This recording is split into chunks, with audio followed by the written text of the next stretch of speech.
U.S. soldiers ended one of the worst horrors the world has known 65 years ago this week by liberating Nazi death camps in Europe. And today in Washington, General David Petraeus called that one of the noblest missions of World War II, as the Liberators, now in their 80s and 90s, were reunited, perhaps for the last time, with the men and women they saved.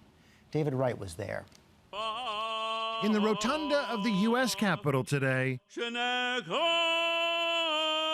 a Hebrew prayer for the dead, a remembrance of one of history's darkest chapters, and the Americans who helped to end it. In April 1945, Norman Smith was a young soldier from Nebraska, serving with the 101st Airborne. When you got up to the gates of the concentration camp, I mean, these people are standing around, they're staring at you, and we're staring at them.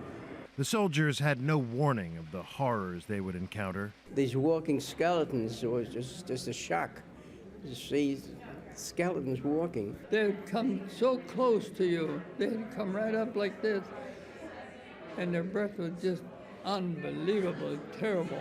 History for them is a living memory. April 13th, 1945, can't forget it.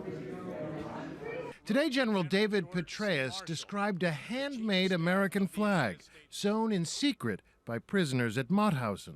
The camp members used sheets from the laundry, red fabric from old Nazi banners, and blue-gray cloth from their ragged prison jackets. The survivors presented that flag to the American GIs, a token of their gratitude. I really appreciate America. America gave me life again. William and Helen LUKENSBURG both were prisoners at Buchenwald. We met through defense and concentration. We found each other after the war, and we got married. And you have children and grandchildren? Yes, we have 3 children and 5 grandchildren. And none of them would be here had it not been for the liberation of those camps, I bet. That's right. Survivors still grateful 65 years later.